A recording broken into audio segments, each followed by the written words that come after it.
మానవాళికి దిశానిర్దేశం చేసేందుకు ఏఐ అవసరం. ఫ్రాన్స్ ఏఐ సమిట్లో ప్రధాని మోదీ. అరచేతిలో స్వర్గం చూపించి అధికారంలోకి వచ్చిన కాంగ్రెస్ కేటీఆర్.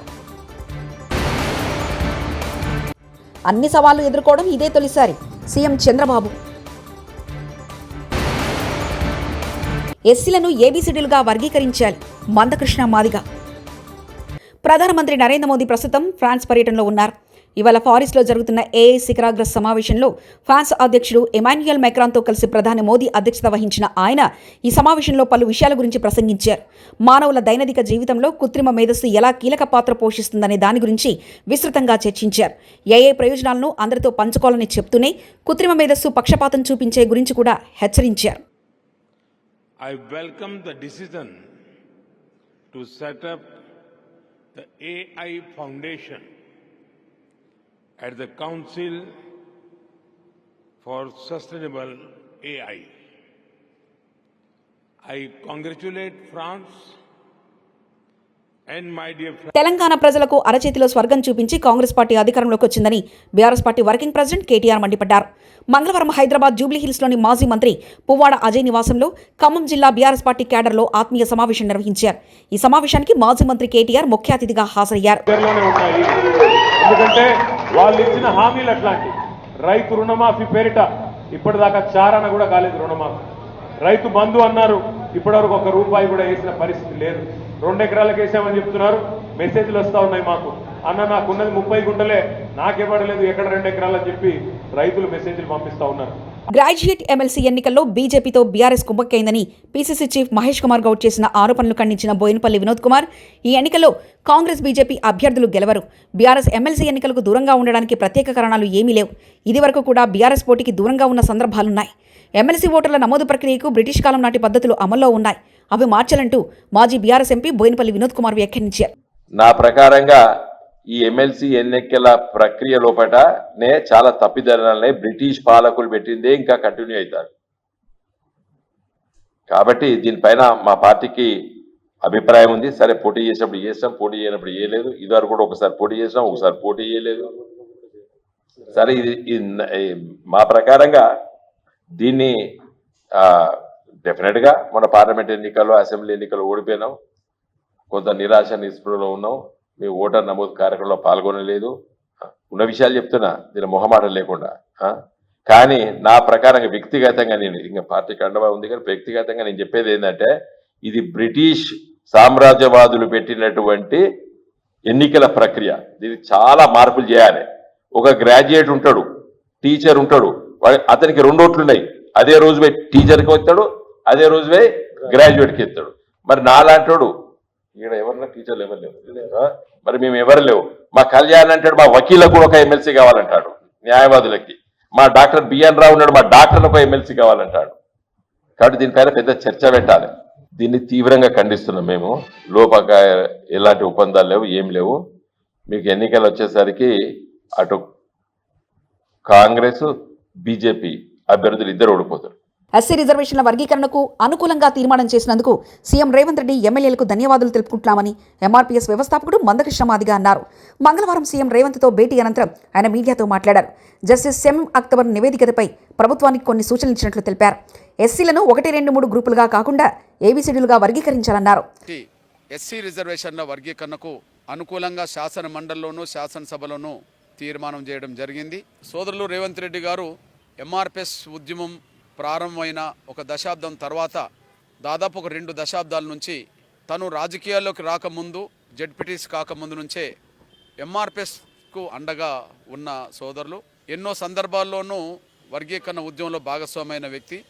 సుప్రీంకోర్టు తీర్పు అనంతరం దేశంలో అందరికంటే ముందు శాసనసభలో వర్గీకరణకు అనుకూలంగా ముందుకు తీసుకెళ్తామని చెప్పి శాసనసభలో ప్రకటించడమే కాకుండా ఈరోజు షమీం అక్తర్ గారి నివేదికను ఆలస్యం చేయకుండా ఆమోదం తెలిపే విధంగా నిర్ణయాలు తీసుకోవడం జరిగింది. అందుకు మేము ధన్యవాదాలు చెప్తూనే శాసనసభలో తీర్మానం జరిగిన దాని ప్రకారం వర్గీకరణను స్వాగతిస్తున్నాం. అందుకు అనుగుణంగా ముఖ్యమంత్రిగా నిర్ణయాలు తీసుకున్నందుకు ఆయనకు ధన్యవాదాలు చెప్తున్నాం. కానీ కొన్ని లోపాలు రిజర్వేషన్ పర్సెంటేజ్ విషయంలో కానీ లేదా 1 గ్రూపు 2, 3 గ్రూపులకు సంబంధించిన విషయంలో ఒక్కొక్క కులం ఎందులో రావాలనే విషయంలో విద్య, ఉద్యోగ, సంక్షేమ, రాజకీయ రంగాల్లో అత్యంత వెనుకబడ్డ కులాలను ఎందులో చేర్చాలి, మధ్యస్థ కులాలను ఎందులో చేర్చాలి, బాగా డెవలప్ అయిన కులాలను ఎందులో చేర్చాలనే విషయంలో కొంత లోటుపాట్లు జరిగినట్టుగా మేము ఒక వినతి పత్రం ఇవ్వడానికి కూడా ప్రయత్నం ఇచ్చాం. దాన్ని సరి చేసుకోవడం ద్వారా పర్సెంటేజ్ విషయంలోనూ ఏ గ్రూప్లో ఎవరిని కలపాలనే విషయంలోనూ కొన్ని విజ్ఞప్తులు మేము చేయడం జరిగింది. లిఖితపూర్వకంగా కూడా ఇవ్వడం కూడా జరిగింది. అదే సమయంలో ఇక్కడ మేము మొదటి నుంచి ABCD వర్గీకరణ అనే డిమాండ్తో ముందుకు వచ్చేసాం. తిరుమల శ్రీవారిని సినీ నటుడు కార్తీక్ దర్శించుకున్నారు. మంగళవారం ఉదయం VIP ప్రారంభ దర్శన సమయంలో ఆయన కుటుంబ సభ్యులతో కలిసి స్వామివారి సేవలో పాల్గొన్నారు. దర్శన అనంతరం రంగనాయకుల మండపంలో స్వామివారి తీర్థప్రసాదాలను తిరుమల తిరుపతి దేవస్థాన అధికారులు ఆయనకు అందజేశారు.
దేవుడి దర్శనం కోసం వచ్చాము ఫ్యామిలీతో. బాబు పుట్టిన తర్వాత రాలేదు, సో బాబు ముఖ్యంగా తీసుకురావాలని వచ్చాము.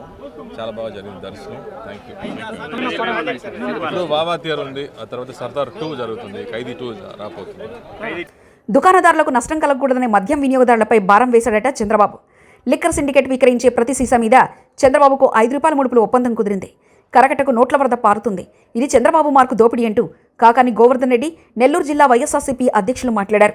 రిటైల్ ఎక్సైజ్ ట్యాక్స్ ఏదైతే ఉందో దాన్ని సవరించి నిన్న ఉత్తర్వులు ఇచ్చేశాడు. ఉత్తర్వులు ఇచ్చేసా దాదాపుగా అన్ని బ్రాండ్లకు సంబంధించి 10 నుంచి 20% వరకు పెరిగాయి. దీనివల్ల ఏమైంది?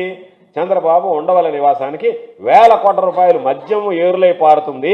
చంద్రబాబు నాయుడు ఇంటికి నోట్ల కట్టలు వరదలా పారేటువంటి పరిస్థితి ఉండవల్లి నివాసానికి, చంద్రబాబు ఉండవల్లి నివాసానికి నోట్ల కట్టలు పారేటువంటి పరిస్థితి ఏర్పడింది. విక్రయించేటువంటి ప్రతి సీసా మీద మాకున్నటువంటి సమాచారం ప్రకారం, నిర్దిష్టమైనటువంటి సమాచారం ప్రకారం, కాంక్రీట్ ఇన్ఫర్మేషన్ ప్రకారం ₹5 ఇవ్వాలనేటువంటిది ఈరోజు ఉన్నటువంటి లిక్కర్ సిండికేట్ ఏదైతే ఉందో చంద్రబాబు నాయుడుతో లావాదేవీలు జరిపినప్పుడు కుదుర్చుకున్నటువంటి ఒప్పందము.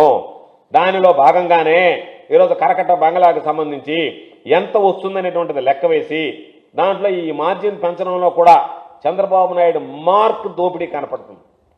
కాబట్టి దానికి సంబంధించి ఎందుకు ఈ మాట అన్నామంటే, ఈ లిక్కర్కి సంబంధించినటువంటి వ్యక్తులు కొంతమంది వెళితే చంద్రబాబు నాయుడు గారు స్వయంగా మార్జిన్ పెంచితే నాకేంటి, ప్రభుత్వానికి ఏంటి కాదు నాకేంటి అనేటువంటి మాట మాట్లాడాడని బయట చాలామంది దాని గురించి చర్చించడం జరిగింది. దాన్ని సూటిగానే అడిగాడు అనేటువంటిది మేము మాట్లాడడం కాదు, సొంత పార్టీ తెలుగుదేశం పార్టీకి సంబంధించినటువంటి నాయకులే చంద్రబాబు నాయుడు గారిని కొంతమంది మద్యం వ్యాపారులకు సిండికేట్ వెళ్ళి అడిగితే పెంచితే వచ్చేది ఏంటి, నాకేంటి లాభం అన్నట్టుగా అడిగాడయ్యా. ప్రభుత్వం ఏర్పడినప్పుడల్లా ఏదో ఒక సవాల్ ఉండేదని, కానీ ఇన్ని సవాళ్లు ఎదుర్కోవడం ఇదే తొలిసారని ఆంధ్రప్రదేశ్ ముఖ్యమంత్రి నారా చంద్రబాబు నాయుడు తెలిపారు.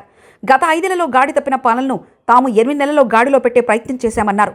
ఒక్కో సమస్యను అధిగమిస్తూ ముందుకెళ్తున్నామంటూ ఆయన వివరించారు. ఎడ్యుకేషన్ చేయాల్సిన బాధ్యత మన మీద అందరి మీద ఉంది. Once in 3 months collectors conference పెట్టుకుంటున్నాం. అదే సమయంలో various times once in 20 days or 15 days cabinet meetings పెట్టుకుంటున్నాం. అజెండా విని చేస్తున్నాం, డిపార్ట్మెంట్స్ అన్ని రివ్యూ చేస్తున్నాం. అప్పుడప్పుడు కాంప్రహెన్సివ్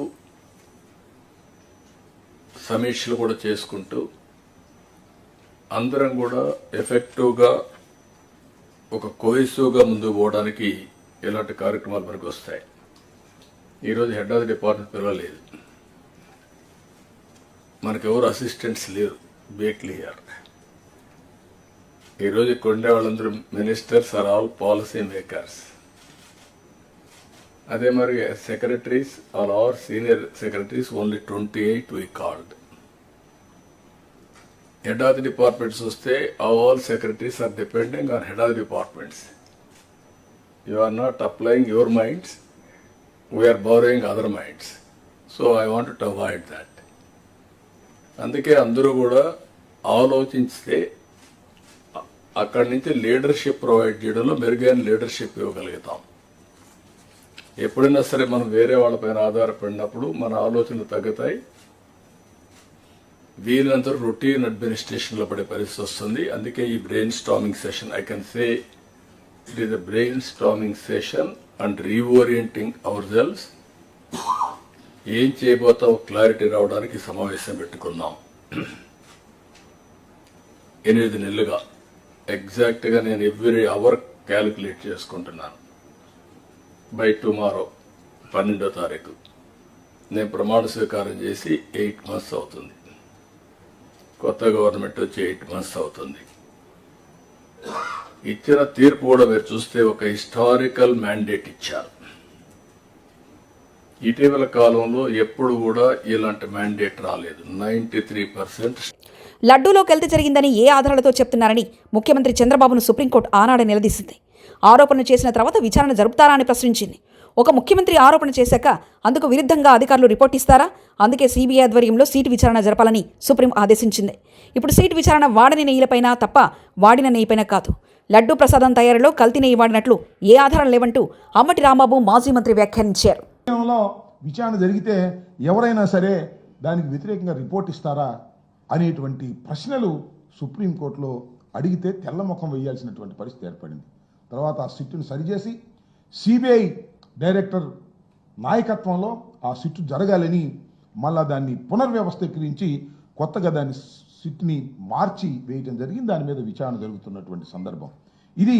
ఎంత ఘోరమైనటువంటి అంశం ఏంటంటే, ఒక భగవంతుణ్ణి అడ్డం పెట్టుకొని జగన్మోహన్ రెడ్డి గారిని, వైఎస్ఆర్ కాంగ్రెస్ పార్టీని బురద జల్లాలనేటువంటి ప్రయత్నం చంద్రబాబు నాయుడు గారు చేయటం చాలా దురదృష్టకరమైనటువంటి పరిణామం. ఇవాళ కూడా ఏదో ఒక విధంగా ఇంకా అదే స్టాండ్ తీసుకుని అదే స్టాండ్ను తీసుకెళ్లి ప్రచారం చేయాలనేటువంటి ప్రయత్నం చేస్తున్నారు. చాలా స్పష్టంగా లోతుగా ఆలోచిస్తే ఎవరికైనా అర్థమయ్యేది ఒక్కటే, ఏదైతే వీళ్ళు తీసుకెళ్లి మళ్ళా ఎన్డీబీఐకి పంపించారు రిపోర్ట్, దానిలో వాళ్ళు చాలా స్పష్టంగా చెప్పినటువంటి అంశాన్ని మీ దృష్టిలోకి తీసుకొస్తాను. వాళ్ళు ఏమంటారంటే, అయ్యా మా దగ్గర ఈ రిపోర్ట్ వచ్చింది, ఈ రిపోర్టు కిందే ఒక డిస్క్లైమర్ పెట్టారు. దేశ రాజధాని న్యూఢిల్లీలో దాగి ఉన్న రాజకీయ రహస్యాన్ని బయటపెట్టిన చింతామోహన్ 2027లో పార్లమెంట్, రాష్ట్రాల అసెంబ్లీకి ఒకేసారి జమిలీ ఎన్నికలు రాబోతున్నాయి. తెలంగాణ ముఖ్యమంత్రి రేవంత్ రెడ్డి, ఆంధ్రప్రదేశ్ ముఖ్యమంత్రి చంద్రబాబు నాయుడు ఇద్దరు జాగ్రత్త పడాలని తెలియజేస్తున్నాను. నిన్న నేను ఢిల్లీ వచ్చాను, కాసేపు అటు ఇటు తిరిగాను. ఢిల్లీలో దాగి ఉన్న రాజకీయ రహస్యం తెలిసిపోయిందంటూ వ్యాఖ్యానించారు. రూపాయలు దీనిపైన ఖర్చు పెట్టారు. మరి దీనిపైన కాళేశ్వరంలో లాగానే ఒక కమిషన్ వేయమని చంద్రబాబు నాయుడిని సూటిగా డిమాండ్ చేస్తున్నా. ఒక ముఖ్యమంత్రి పేరు చెప్పను 6,000 కోట్ల రూపాయలు సంపాదించాడు అవినీతిగా. దీనిపైన విచారణ జరిపించాలని చంద్రబాబు నాయుడిని మరి రాజధాని ఢిల్లీ నుంచి డిమాండ్ చేస్తున్నా.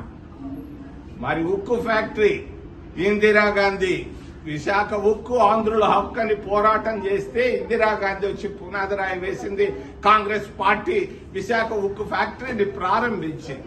విశాఖ ఉక్కు ఫ్యాక్టరీకి కావాల్సింది రుణాలు, అప్పులు కాదు, క్యాప్టివ్ మైన్స్ కావాలి. ఈ రోజు ఉన్నటువంటి బళ్ళార్లో ఉన్నటువంటి ఇనప ఖనిజంలో వాళ్ళకి ఇవ్వాలి, ఒక మైన్ ఇవ్వాలి. అంతేకాదు అక్కడ ఉన్నటువంటి జార్ఖండ్ లో ఉన్నటువంటి బొగ్గు గనులు ఇవ్వాలి. కిషన్ రెడ్డి మైన్స్ కు మంత్రి, దీన్ని చేయవయా కిషన్ రెడ్డి, ఒట్టొట్టి మాటలు చెప్తుంటావు హైదరాబాద్ ఢిల్లీలో కూర్చొని, రావయ్యా 2 మైన్స్ ఇవ్వయా.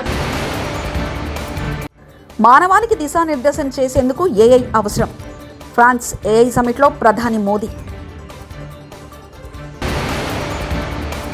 అరచేతిలో స్వర్గం చూపించి అధికారంలోకి వచ్చిన కాంగ్రెస్, కేటీఆర్. అన్ని సవాళ్లు ఎదుర్కోవడం ఇదే తొలిసారి.